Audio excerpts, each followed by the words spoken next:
Би зөв тусгаар тогтнол гэдэг бол энэ бол гайхамшигт. Энэ бол зүгээр гайхамшиг. Тусгаар гэдгийн чи өмнө хамгийн түрүүнд эрхчлөө байх.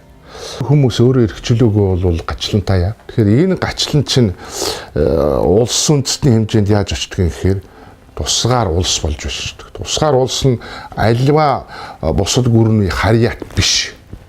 Ерөөсөө амьсгалтай цуг ирсэн эрхчлөөний үнцийг алга болохоор л тэр үндэстэн тэгэл боол. Тэгэхээр тэр боолчлолоос сэтгэлгээний боолчлолоос эдийн засгийн боолчлолоос улс төрийн боолчлолоос 1911 оны 12 дугаар сарын 29-нд салсан баг. За энэ өдөр бол монголчууд өөрөө өөрийгөө таних, олох энд одоо онцгой одоо чухал үүрэгтэй үндэсний баяраа. Тусгаар тогтнолын анхны бичгтэй шүү дээ. Өөртөө эзэрхэн тогтносон улс гэж хэлж байгаа. Тусгаар тогтнол гэдэг бол ерөөсөө бүр юун тэр бүгд найрамд тус тунхаг гэлсэн. Тийм ээ? Бүр юутай зүр томч гэж хэлэхэд багтах ийм л үйл явдал байхгүй.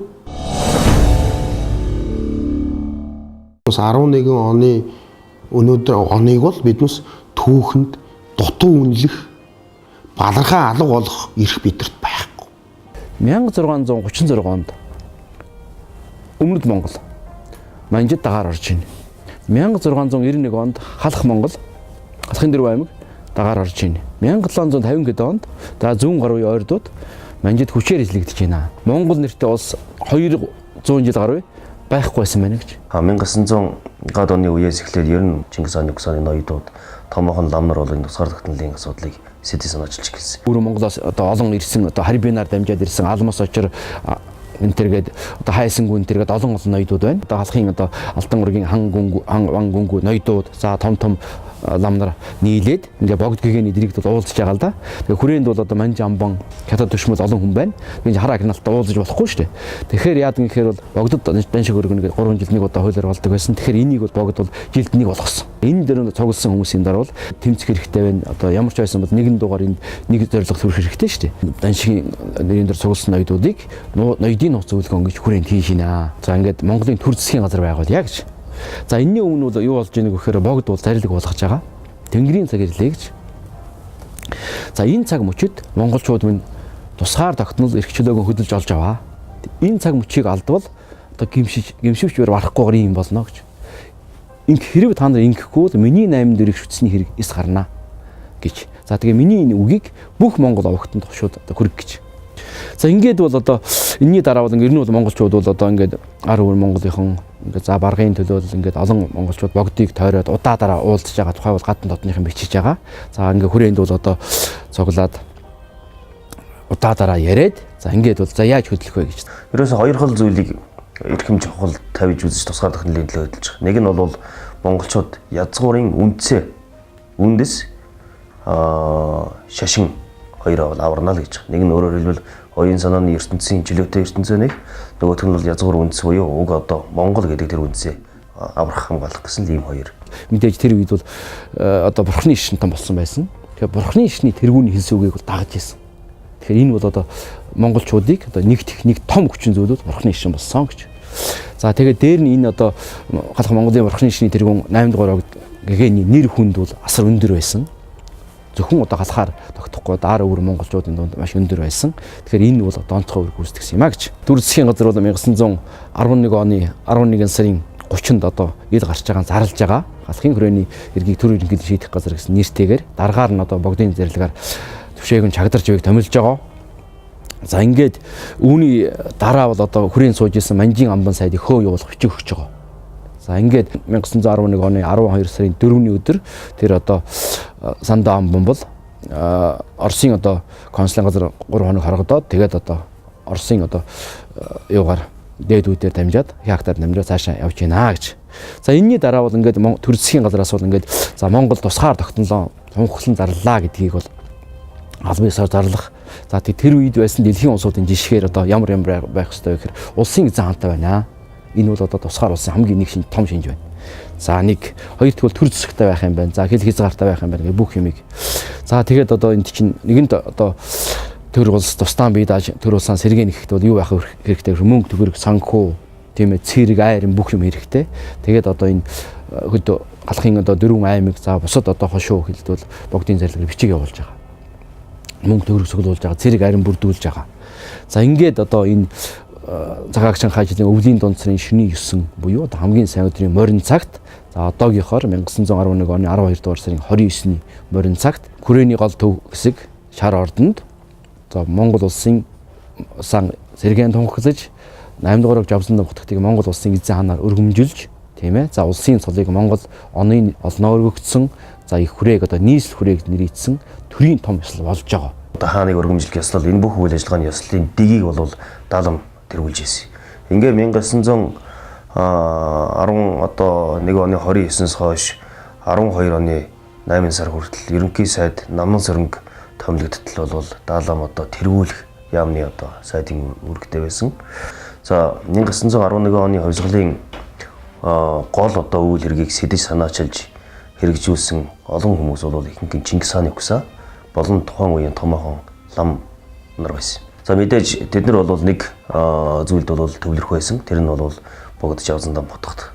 Өөрөөр хэлбэл оюун санааныхаа удирдагч нар богдож авсан дам бодохт байсан. Харин үйл хэргийг сэдэж санаачилж хэрэгжүүлсэн хүмүүс бол олон ноёд лам нар байсан гэж бодож байна.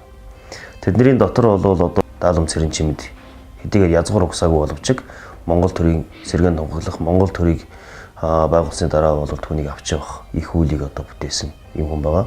Төшөө тун чагдарж яв. Боржин цэцэнгийн өвшин ноён Гомбос Сүрэн за далаван цэрэн содном ингээд нийт бол 7 хүн байдаг. Анхны одоо энэ үйл хэргийг сэдий санаачилсан. За тэр дээр бол өвөр Монголын одоо хайсан гүн тэргүүтээ одоо хэсэг хүмүүс бас орж ирсэн. За тэгээд одоо өвлийн дундсрын шөнийн 9-ний одоо морин цагт богдыг Монгол улсын эзэн ханаар өргөмжилж байна тийм ээ. За ингээд хамгийн нэгдүгээрт юу болж байна вэ гэхээр халахын дөрвөн хан Алтан ургийн хангу суугаа тийм ээ. За тэгээд одоо ар өвөр Монголын төлөөлөл оролцоод ямар ч байсан бол монголчууд улсын эзэн ханаар бурхны шний тэргүүний өргөмжилж байна гэж. Монгол улс тусгаар тогтнолоо гэж. Яг дэлхийн тэр улсууд тусгаар тогтносон шиг энэ ийм байдлаар тэр үеийн тэр өдрийг тэмдэглэсэн. Түүхэн баримтууд дээр ч байж байгаа. Монгол улс даяараа Богд хааны ордны зүг харж бүгд мөргөж бүтэн сар найрлсан. Бүтэн сар одоо бүгдээрээ үгүй ийм одоо улстай болох гэж мөрөөдсөн 200 гаруй жилийн энэ юу бол нөгөө цаана зүрхэнд нь байсан тэр юугаа ил гарч өгсөн. Хаан бол энийг яг энэ байдлаар бүх зарилгыг гаргаж өгсөн. Өршөөл үзүүлсэн. Яг улсын хаан шиг өршөөл үзүүлсэн. Би даасан яамдуудаа байгуулсан. Зарим нэг улсуудаа бүр төрийн том одон медалуудаар шагнасан, эрдний учируугаар шагнасан гэл ингээл харах юм бол бид тэнд бид нар юу өсөн? Де факта үүссэн, тусгаар тогтносон шүү гэж. Эхлээд өөрийгөө хүлэмжшүүр хэрэгтэй шүү дээ. Би тусгаар тогтнол. Өвсгөн буюу өөртөө тусгаар тогтносон хүмүүс гэж. Өөрөөр хэлбэл тусгаар тогтнолыг бий болгож авч авсан гэсэн энэ санаа. Энийг нь бол манайхан одоо янз бүрээр зарим хүмүүс тайлбарладаг л энэ бол одоо зөвхөн өөртөө тусгаар болцсон юм аа. Бос хүмүүс хүлээн зөвшөөрөөгүй. Ганцхан төвдөө тусгаар тогтнолыг зөвшөөрсөн. Энэ тийм биш. Өөрөөр хэлбэл монголчууд язгуураас тустай байсан улс гэдгийг мэддэг байсан байхгүй. Язгуураас одоо бие даасан улс байсан гэдгийг мэддэг байсан. Тийм учраас монголчуудын хувьд бол тэр тусгаар тогтнолыг сэргээсэн том үйл явц байхгүй. Түүнээс бол монголчууд тусгаар тогтнолыг олж авсан юм биш. Бие даасан эзэн мэдсэн улс болсон шүү. Энэ үеэс биднүүсийн шин түүх эхэлж байгаа. Бүр улс байгуулах эхлэлээсээ эхлээд монголчууд монгол ноёдууд бол их системтэй ажилласан. Өөрөөр хэлбэл улс одоо богдож авсан лам ботхтойгоо хаан ширээнд өргөмжлөөд 12 сарын 29-нд тусгаар тогтнолоо тунхаглах тэр их ёслолыг хийхдээ хуучин их Монгол улсын тэр ёслолын системээр одоо хийх хүртэл зорилго тавьж тэр одоо хаанаа залах ёслолыг эн чинь ямар учиртай юм бэ гэхээр ерөөсөө язгуурын улс байсан тэр улсаас эргэж байгаа гэсэн л утга санааг илэрхийлж байгаа юм баггүй. Ингээд 1911 оны энэ 12 сарын 29-нд тусгаар тогтносон улс бол дэлхий анхаарсан. Үнэхээр энэ мартагдсан байсан монголчууд чинь дахиад улс болоод гараад ирлээ. 1911 оны 12 сарын 29-нд тусгаар тогтнолоо тунхаглан зарлахад маргааш нь одоо Увсан аймгийн одоогийн Увсан аймгийн хангилцэг сууж байсан Бүрдүкө гэдэг Оросын худалдаачин евро Оросроос хавцсан байдаг. За монголчууд тусгаар болчлоо. Хэрхийг одоо харж лээ гэж. Өөрөөр хэлбэл ингээд дэлхийн сонирхож эхэлж. Ингээ 12 он гарсаар бол Хамгийн түрүүнд ер нь энэ Монголын төрийн яам системийн бүтцийг зохион байгуулалтыг сайн хийх. За тэгээд дээрээс нь бол улс одоо байгуулж байгаа учраас 2-3 том зорилго байсан. Нэг нь бол дэлхийн бусад улсуудаар хүлээн зөвшөөрүүлэх. Хоёрдугаарт нь бол Монголын санхүү эдийн засгийг босгож ирэх. Гуравдугаарт нь хууль эрх зүйн орчин бүрдүүлэх гэсэн. Ийм 3 зүйл байсан. Дандаа судалгаатай хамжчихсан байна. Тэр Жамсрангийн цэвэний улсын эрх гэдэг чинь анхны үндсэн хуулийн сурах байл.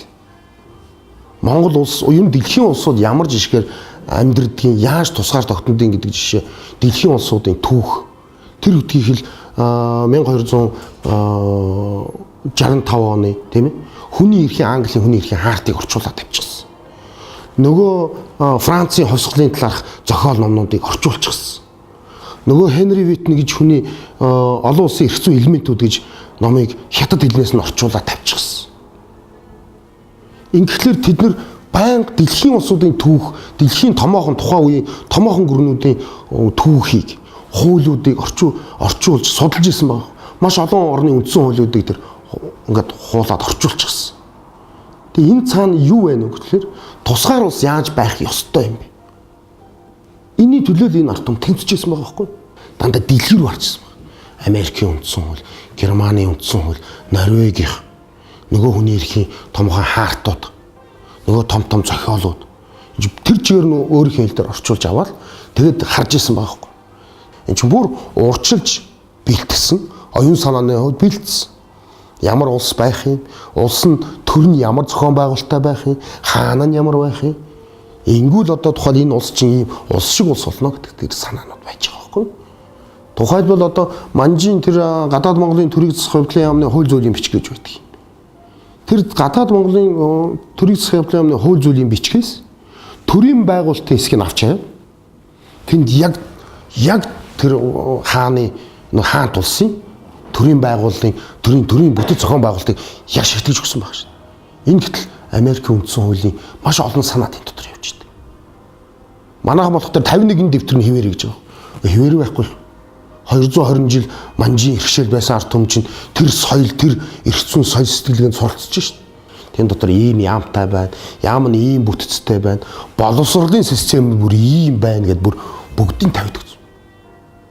Тэг эн чинь бүхэл бүтэн улс болсон байхгүй. Улс болж байгаа. Тусгаар тогтсон улс болж байгаа. Улсын дээд дод хурлаг гэл. Хараас авч хин тэр бодох уу толгойноос бодоо тавьчихсан үгүй шүү дээ. Тэр чинь ахаар дэлхийн улсуудын эрх зүйн систем, төрийн байгуулалтын системийг маш сайн харж байгаа. Тэгээд тэн дотор за тэгвэл улсын хурал гэж юм байна. Монгол улс ингээд тусгаар тогтнонгууд хамгийн түрүүнд шүү юу хийсэн бэ гэж.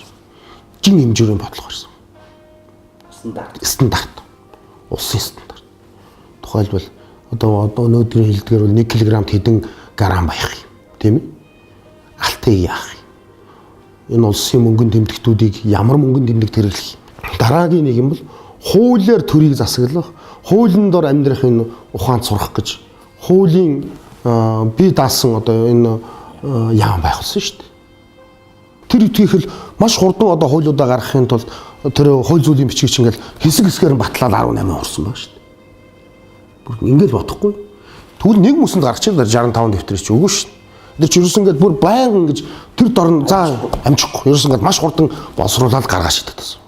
Тэр жинхэнэ дагаж явах хууль дүрмгээд тэр чинь бол 13 хуулийн хууль дүрмүүдийн эмхтэл байгаа байхгүй. Тэр чинь тэр дорн гаргаад за энэ ламнар болохоо боллоо. Энэ наад энэ нийгэмд чинь болохоо боллоо. Наад хар тамхи чинь болохоо боллоо. Мурита нааддаг чинь болохоо боллоо.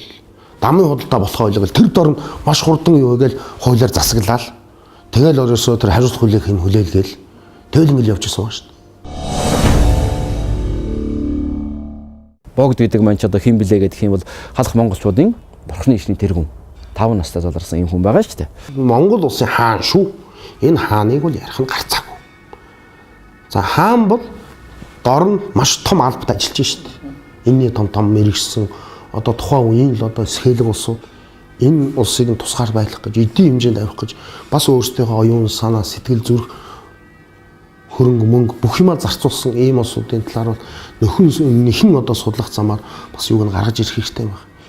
Энэ хүн төвд гаралтай нүнэ. Энэ хүн 5 настай ирээд Монгол болтлоо энд шингэсэн. Монголын үзэл, Монголын заншил, Монгол эрдэм ухаан одоо юу л байдгийг өвлсөн Монгол хөөгтүүдтэй тоглож өссөн юм а гэж. За тэгээ энэ хүн бол ямар ч байсан бол нэг зүйлийг бидэнд хийсэн. За энэ бол Монголын одоо тусгаар тогтнол үндэсний эрхчлөлийг олох тэр одоо том тэмцэл хувьсгалыг бол өөрөө удирдах одоо энэ хүний одоо ер нь бол тэр гадна дотныхны бичсэн зүйл тэр 10-аад оны бичсэн зүйлийг ингээ харах юм бол Монголын одоо ирээдүйн хувь заяа богдын гарт байна гэж. Тэгээ богдын одоо толгой юу шийднэв энэгээр болно гэж. За тэгээ энэ хүн бол одоо тэр хүрээнд сууж исэн одоо удаа дараагийн амбан сайдуудтай таард нийлэхгүй байсан. Тэр одоо монголчуудыг талаар одоо барьж байгаа бодлого нь ингэж нийлэхгүй байсан тухай одоо Манжи хаанд бичижсэн загтал занаа гэдэг олон зүйл байна л да. За тэгээд энэ хүн бол дээр нь бол одоо ингэж Монголын одоо хан ман гүнгүүд бол энэ хүнийг тойрч хүрээлж ер нь бол одоо хүрээнээс одоо явах нь хүртэл богдын эсгүүгээр болохооргүй болтлоо байсан гэж. Энэ хүрээнд сууж исэн Оросын ерөнхий консул Любагийн бичсэн зүйл байна. Тийм ээ. Тэгээд маш тодорхой бичсэн зүйл. Тэгээ энэ үеийн түүхийг хизээ нэгэн цагт бичих бол тийм ээ аимшиггүй зоригсон ч санаачилмааргүй тийм зүйлийг санаачилж удирдах амжилтанд хүргэсэн богдыг бол одоо үүрэг барилыг тэмдэглэх болно гэж. Энэ гавья байгуулсан хүн энэ хүрээний эргэлтийн гол буруу том бол богд шүү гэж бичсэн байгаа. Тэр үедээ энэ бол одоо Оросын архивд цагаан дээр хараар бичигдсэн хэвээр байна. Манжийн дор 200 жил Оросын нөлөөнд 100 жил бид нэр байшээ. Энэ 300 жил монголчууд түүхэнд итгэлээ алдсан байна. Энэ гол буруу юу байсан гэж үзэл сурталын зэвсэг түүх болгожээ. Үндэсний түүхийн үзүүлэхийг болиулсан байна гэж. Үзэл сурталын уршгаар нөгөө коммунизмын үзэл сурталын одоо уршгаар тийм ээ түүхэндээ одоо тэр коммунизм Ленин багш ардын ном орчилсан хувьсгал ном болоо тийм ээ. Одоо 21 онд ялсан тэр ардын хувьсгал одоо улаантаг манд болоод бүх юм хийсэн гэж. Өмнө нь юу ч байгаагүй юм шиг. Бид нар тусгаар тогтнол гэж юм ойлгохгүй. Түүхэндээ 70 жил ойлгоогүй юмсан баггүй. Ер нь тусгаар тогтнол гэдэг нь ардын хувьсгал ялах дээр л тусгаар тогтносон юм байна гэж ойлгож байгаа. Явж ирсэн. 21 оноос дараахнаас гисүүлээд Монголын хувьд яг Москва шийдэж байгаа. Тийм ээ. Тэгээ энд ирээд зүгээр л хэрэгжүүлдэг байл шүү дээ. Тийм байлаа хөөхөлдөж хуваалаа тийм. Шанкировын Тэдэн бол түүний цаг үе хайр дурлал эрх мэдэл эмгэнэл гэсэн ном. Энэ номон дээр Монгол Оросын харилцааг бол маш тодорхой хэлж өгсөн байдаг. 1921 он Улаанбаатар хот дахь төлөөлөгчийн газрын тэргүүн Любарский монголчуудтай бидний харилцах харилцаа бол хүчний бодит харьцаагаар тодорхойлогдож бид тушааж монголчууд биелүүлж байх ёстой. 20 жилийн дараа 1941 он Зөвлөлт холбоот улсын элчин сайдын яамны зөвлөх Ишкварын Монгол бол зөвлөлтийн асар том колони юм. 1980 оны хавар Монголын удирдагч Зөвлөлт холбоот улсын төлөвлөгөөний газрын дарга Байбаковоос Эрдэнэтийн зэсийн бажимлаас Герман чехуудад 15,000 тонн зэсийг өөрсдөө мэдэн худалдах эрхийг авах гэж гуйж байсан тэмдэглэл бий. Шинэ төрийн тэргүүн хүн маань нэг байгууллагын даргаас Монголын хариуцсан даргаас ингэж гуйж царай алдаж явж ирсэн. Чөлөөтэй сэтгэх, ярих, хэвлэх энэ эрх чөлөө хомигдмол байсан тэр үед нэг мундаг эрх чөлөөний дууч байсан. Тэр бол ерөн чиний чойно. Өчигдөр нөхөр нөхөд маргааш нь өөр хүнтэй банзалдсан гмийн шинжтэй манай тэр өвөг Чингис Тонзонтой Оросын үлмийг долоож өөлөн ихэн ухсаа биднийг суух газаргүй хавчиж өсөнд чинь ярганы мэсвэлүүд билүүдэд суугаад үг дуугүй би дуугаах юм уурам нь хурч өгнө тэгээд шоронд орсон. Эрхчлөөг боогдуулахаар ямар эмгэн ямар гачлан байдгийг товчхон эрхчлөө гэдэг шүлгэнд хэлсэн баг. Гандан бууршгүй амьдралын гал халуун цэцгэн дээр гаслан шорон гяндангийн гав гинж цоожон дээр настан бурал ижимэн мөнгөн бурал тэргүүн дээр насан баг үрийн хэн хөнгөн шээх зүүдэн дээр намайг үдэхтэн уйлсан хүүхэн хонгорын зүрхэн дээр насан дурштан гимших гинэн залуугийн алдаан дээр эрхчлөө чамайг эрдэнэ болгон дахи эзэн төгтөрийн сүлд болгон залъя гэж. Ер нь хүний эрхэр жарахаар өөр эрхэр зовж монголчууд агуу үнэв хэлсэн байдаг. Тэрний үхэд ичнээн зовлонтой байсан бид нэр өөрсдийнхээ эрхээр зовж. Өөр монголчууд бол хятадд дуусаад баг монгол хэлтэй хүн цөөхөн үлдсэн. Бүрээдүүд тэр чигээр орцоор ярьж байгаа. Тэгэхээр хэл, соёл, удам судар, одоо Чингис хаан гэж бид нар их ярьдаг. Энэ бүх зүйлүүд бид алуу болох байсан. Дээр нь бид нар монгол хүн болж тийм ээ төрснөөрөө бусад үндэстнүүдэд дарлуулах ийм аюул байсан. Энэ бүх зүйлийг бол энэ 90 оны хувьсгал бол 11 оны хувьсгалын шууд үргэлжлэл болж жинхэнэ Монгол улсад бол одоо орчин үеийн эрх чөлөөт сайн сайхан нийгмийг одоо байгуулж байна. Гэхдээ бид нар очиг дутагтай байгаа зүйлийг бол үгүйсэхгүй. Магадгүй 12 сарын 29-ний өдөр бид хааны ордны зүг хараад мөргөж явах хэрэгтэй. Гэхдээ энэ тусгаар тогтсон эзэн мэдсэн улсын иргэн болсондоо баярлж байгаа хэрэгтэй. Ядаж өөрийгөө би хэн бэ? Би хаанаас ирсэн? Ямар учиртай юм? Монгол гэж үндэстэн цаашид оршин байх учиртай юу гэдгийг бодох учиртай өдөр шүү гэдгийг хэлье гэж бодож байна.